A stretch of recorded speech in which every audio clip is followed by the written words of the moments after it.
doesn't seem like a whole lot. Just to give you an idea, we lost 3.5 million in the market alone last year. Our return rate for last year was negative 9.5%. So far this year, we're doing a little bit better. We've was 88,000.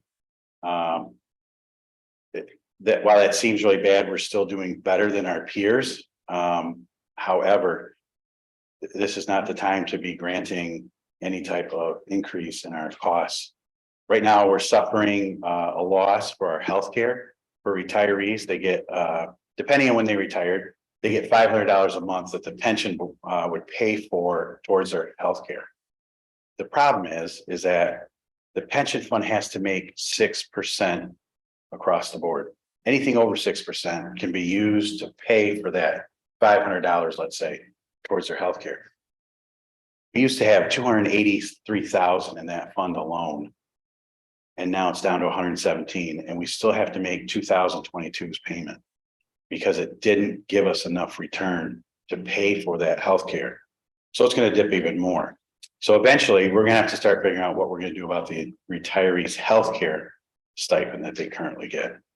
So that's something that the board needs to discuss down the road and come back to the council with. But right now, they can always ask for an increase later on, but to increase their pension payments now, drop the funding level an additional 10% on top of the investment firms and all the conferences we've been going to are saying third or around the fourth quarter of this year, in the beginning of next year, they're going to have to admit there's a recession. And so it's kind of batten down the hatches. Good thing we've got a lot of money in plywood, so we can put it on the windows and go that route. So our recommendation from the board is not to approve this cost of living increase, especially right now going into these hostile waters.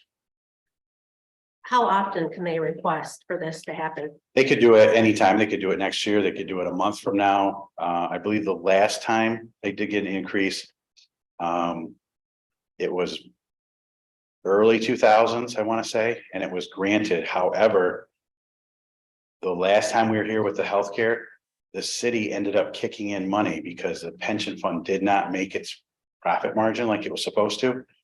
And the city council had to vote and spend money to pay for the retirees' healthcare because they were bound by contracts. So Public Act 345 of 1937 that governs the public safety pensions says that basically a municipality can adopt an ordinance to deal with the types of increases that the deputy chief is talking about. It looks like the city adopted an ordinance in 2002. In our ordinance, we set forth that post-retirement increases shall not be considered more than once every 3 years. So Okay. if it was done, I mean, like, you know, it hasn't been done since 2008, you can consider it this year, but then you can't consider it again until 26. But if it doesn't get approved, they can still come back again next year. Or no. That's not how I read this. It says post-retirement increases shall not be considered more than once every 3 years. So considering it is whether you voted up or down. Mhm.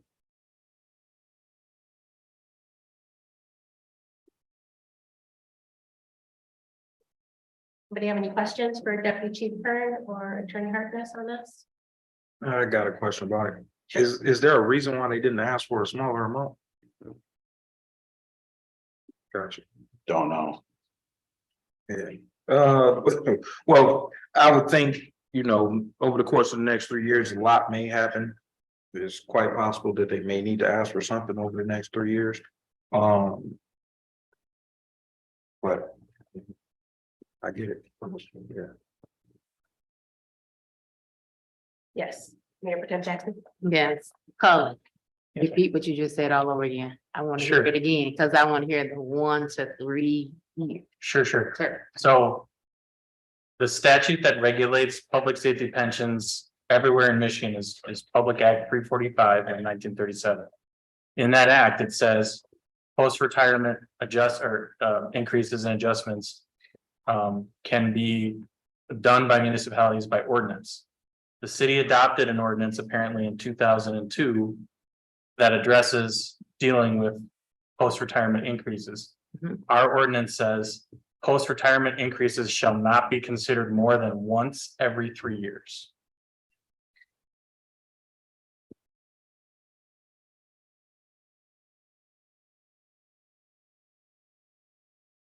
Back to you. So you're requiring that you want us to do it now, and we still can do it between 1 to 2 years. No, they put in, the They put in. retirees put in for, on, actually, it was Tim Stanley on behalf of the retirees.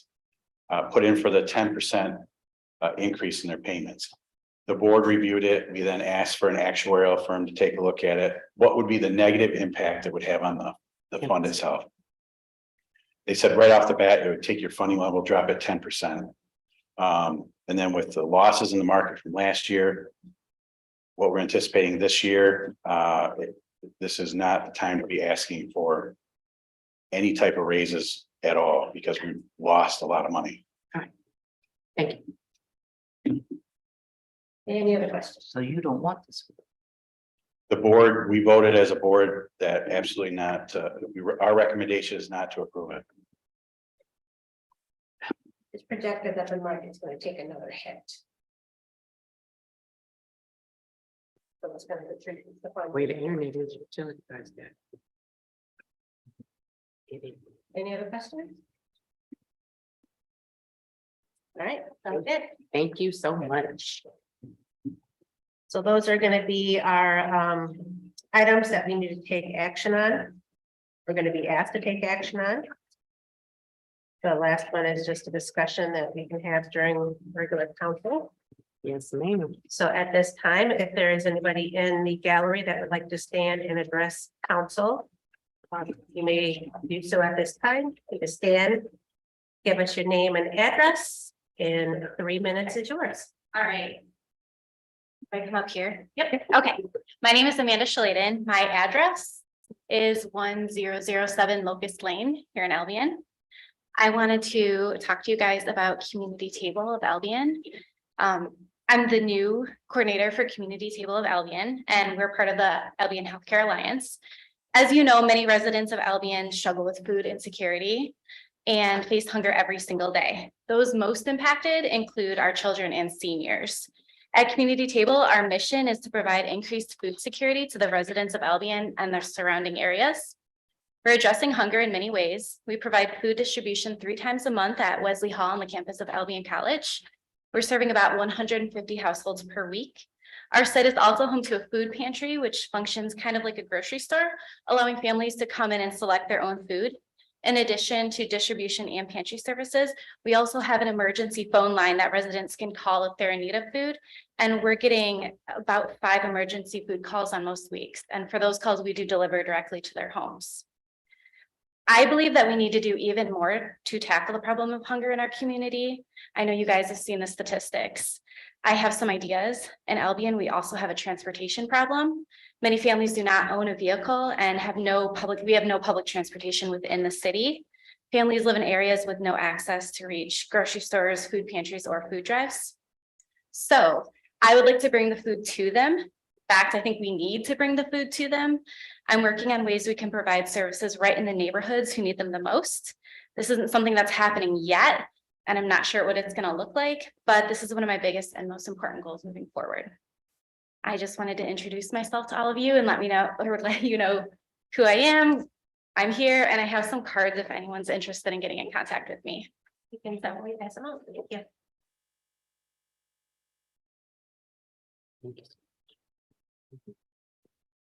Thank you. You.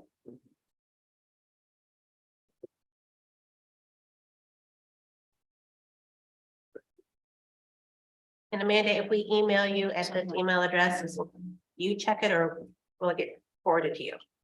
I'll find it. Okay. Yeah. I'm working on getting one with my actual name, but we're not there yet, so. Do we have anybody else in the gallery that would like to stand and address council?